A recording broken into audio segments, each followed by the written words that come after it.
राधे कृष्णा दोस्तों, आज आप सुने रविवार व्रत कथा सूर्या देव की कहानी। लोलाकर सूर्या भगवान की जय, सूर्या भगवान की जय। भगवान सूर्या का काशी गमन और लोलाकर की कथा। एक बार भगवान शिव ने सूर्या देव को बुलाकर कहा, सप्ताक्ष वाहन, तुम मंडलमयी काशीपुरी को जाओ। वहाँ का राजा परम धार्मिक है, उसका नाम देवोदास है।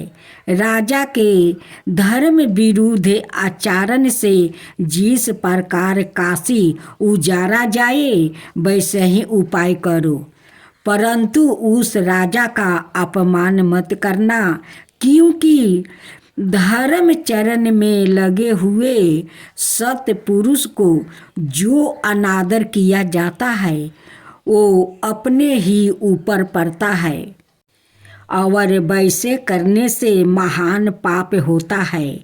यदि तुम्हारे बुद्धि बल से राजा धर्म में च्युत हो जाए तब अपनी दुस्साह किनारों से तुम नगर को उजाड़ देना। मैंने देवताओं और योगियों को काशी भेजकर देख लिया है, वो सब मिलकर भी देवोदास के धर्म चरण में कोई छिद्र ना ढूंढ सके और असफल होकर लौट आया। देवाकर, इस संसार में जितने जीव हैं उन सभी चेष्टाओं को तुम जानते हो, इसलिए लोग चतुर कहलाते हैं। अत मेरे कार्य की सिद्धि के लिए तुम शीघ्र जाओ। मैं काशी को देवोदास से खाली करवाकर वहाँ निवास करना चाहता हूँ। भगवान शिव की आज्ञा सिरधारो करके सूर्या देव काशी गया। वहाँ बाहर भीतर विचारते हुए उन्होंने राजा में थोड़ा सा भी धर्म का व्यतिक्रम नहीं देखा। वो अनेक रूप धारण करके काशी में रहे।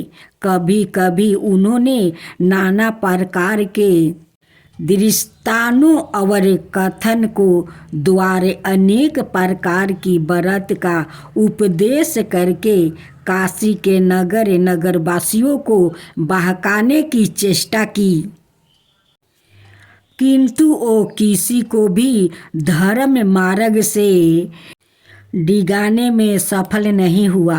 इस प्रकार काशी में विचारते हुए सूर्या ने कभी किसी भी मनुष्य के धर्म चरण में किसी प्रकार का प्रसाद नहीं पाया। दुर्लभ काशीपुरी को पाकर कौन सचेत पुरुष उसे छोड़ सकता है। इस संसार में प्रत्येक जन्म में स्त्री पुत्र धन मिल सकते हैं, केवल काशीपुरी नहीं मिल सकती है। इस प्रकार काशी के धर्ममय प्रभाव को देखकर भगवान सूर्या का मन काशी में रहने के लिए लोले अर्थात चंचल हो उठा। इसलिए उनका काशी में लोलाकर नाम प्रसिद्ध हुआ। दक्षिण दिशाओं में 80 संगम के समीप लोलाकर स्थित है।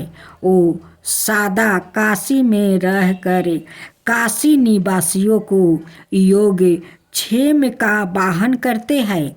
मार्गशीर्ष मास की षष्ठी या सप्तमी तिथि को रवि योग होने पर मनुष्य वहाँ की यात्रा और लोलाकर सूर्या का दर्शन करके समस्त पापों से मुक्ति हो जाता है।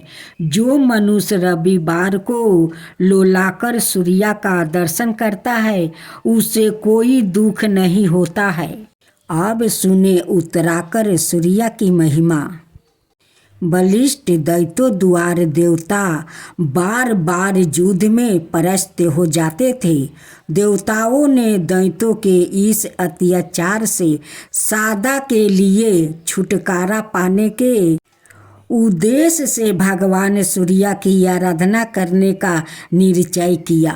उनकी आराधना से प्रसन्न होकर भगवान सूर्य प्रकट हुआ। अपने सम्मुख उपस्थित भगवान सूर्य से प्रार्थना करते हुए देवताओं ने कहा, प्रभु, बलिष्ठ दैत्य कोई ना कोई बहाना बनाकर हम पर आक्रमण कर देता है और हमें परास्त कर हमारे सब अधिकार छीन लेते हैं। हम असुरों के इस भयानक अत्याचार से मुक्ति प्राप्ति करने के लिए आपकी शरण में आया है। आप इस कष्ट से मुक्ति होने का हमें कोई उचित उपाय बताइए। भगवान सूर्य ने विचार कर अपने से उत्पन्न एक शिला उन्हें दी और कहा कि तुम लोग इसे लेकर बनारसी जाओ और विश्वकर्मा द्वारा शास्त्रागत विधि से इस शिला की मेरी मूर्ति बनवाओ। मूर्ति बनाते समय इसे तराशने पर जो प्रस्तार खंड निकलेंगे वो तुम्हारा दृढ़ अस्त्र शस्त्र होगा। उनसे तुम लोग दैत्यों पर विजय प्राप्ति करोगे। देवताओं ने बनारसी जाकर भगवान सूर्य के निर्देश अनुसार विश्वकर्मा द्वारा सुंदर सूर्य मूर्ति का निर्माण करवाया। मूर्ति तरसते समय उससे जो पत्थर के टुकड़े निकले उनसे देवताओं का प्रभावशाली अस्त्र शस्त्र बने। फिर देवताओं और दैत्यों का भयानक संग्राम हुआ। दैत्य भगवान सूर्य की कृपा से प्राप्ति अस्त्र शस्त्र की मार को ना सह सके और परास्त होकर इधर उधर भाग गया। मूर्ति गढ़ते समय जो गाढ़ा बन गया था उसका नाम उत्तरा मानस, यह उत्तराकर कुंड पड़ा। कलंतर में एक अनाथ ब्राह्मण कन्या ने उत्तराकर सूर्य के समीप कठोर तपस्या की। एक दिन भगवान शिव पार्वती लीला पूर्वक विचारण करते हुए वहाँ आया। दयामयी पार्वती देवी ने भगवान शंकर से कहा, प्रभु, यह ब्राह्मण कन्या बंधुओं से हीन है। आप वर देकर इसे अनुग्रहित करें। भगवान शिव ने उस कन्या से कहा, उत्तम व्रत का पालन करने वाली सुलक्षणों, मैं तुम पर प्रसन्न हूँ। तुम कोई वर मांगो। कन्या ने कहा, कृपा निधान यदि आप मुझ पर प्रसन्न है तो मुझे अपनी भक्ति प्रदान कीजिए। भगवान शिव के प्रसाद से वो कन्या पार्वती जी की नृत्य सखी हो गई। उत्तराकर सूर्य का स्थान अलाईपुरा के समीप है। उत्तराकर का महात्म्य बड़ा ही अद्भुत और विलक्षण है। अब सुने विद्यादित्य की कथा। प्राचीन काल में काशीपुरी में हरित मुनि नाम के एक वृद्धा ब्राह्मण रहते थे। वो भगवान सूर्य का अनाय भक्त थे। भगवान सूर्य की नृत्य आराधना और पूजा ही उनके जीवन का मुख्य व्यापार था। एक बार तपस्वी हरित ने युवावस्था की आकर्षा से विषा लक्ष्मी देवी के मंदिर के दक्षिण भाग में शुभ लक्षणों से युक्त सूर्या देव की शुभदायिनी मूर्ति बनाकर दृढ़ भक्ति और श्रद्धा के साथ आराधना की। ब्राह्मण की तपस्या से प्रसन्न होकर भगवान भास्कर प्रकट हुए। उन्होंने हरित मुनि से कहा, मुनि, तुम्हारी तपस्या से मैं तुम पर अत्यंत प्रसन्न हूँ। तुम अपने इच्छा अनुसार वर मांगो। मुनि ने कहा, भगवान, यदि आप मुझ पर प्रसन्न है तो मुझे पुण्य युवावस्था प्रदान करें। युवावस्था प्राप्ति होने पर मैं उत्तम तपस्या करूँगा, क्योंकि तपस्या ही श्रेष्ठ धन है, तपस्या ही श्रेष्ठ धर्म है, तपस्या ही श्रेष्ठ काम है और तपस्या ही श्रेष्ठ मोक्ष है। जितेंद्रिया पुरुष तपस्या करने के लिए ही चिर अस्थायी आहु चाहते हैं और मोक्ष के लिए ही उत्तम ज्ञान चाहते हैं। अतः उस श्रेष्ठ तप की सिद्धि के लिए ही मैं आपसे युवावस्था की याचना करता हूँ। भगवान सूर्य ने एमेस्तु कहकर वृद्ध हरित का बुढ़ापा दूर करके पुण्य की साधना भूत युवावस्था प्रदान की।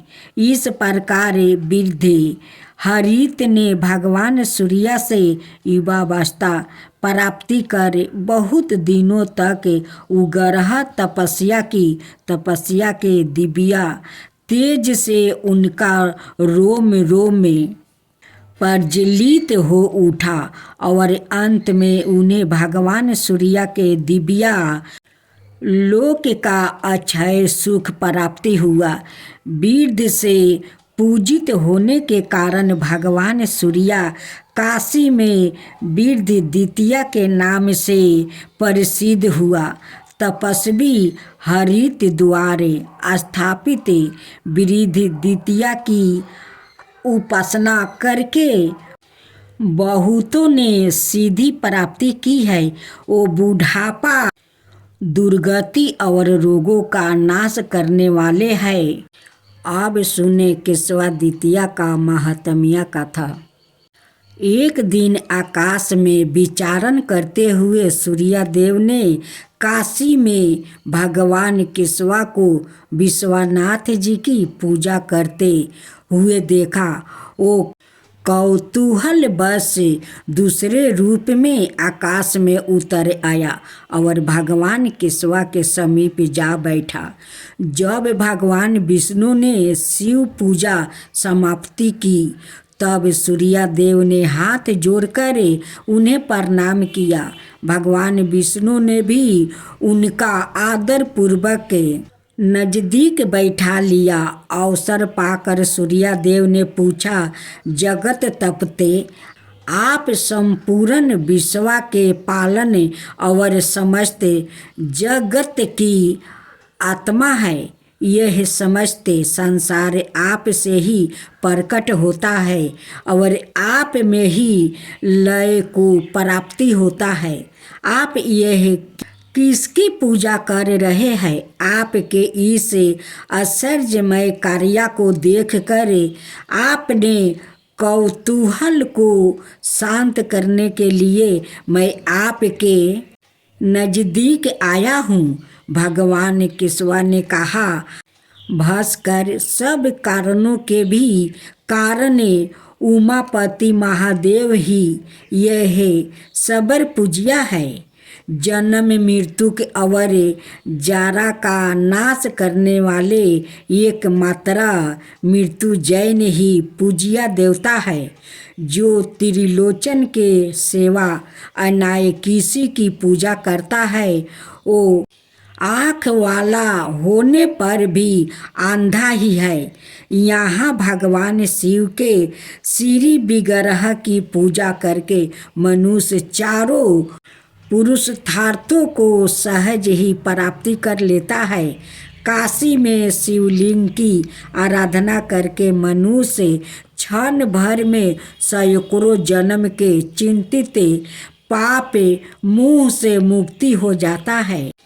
भगवान विष्णु का यह वचन सुनकर सूर्य देव स्फटिक का शिवलिंग बनवाकर उसकी पूजा करने लगे। सबसे सूर्य देव भगवान केशवा को गुरु मानकर उनके उत्तर भाग में आज भी स्थित है, इसलिए केशवा द्वितीय के नाम से विख्यात है।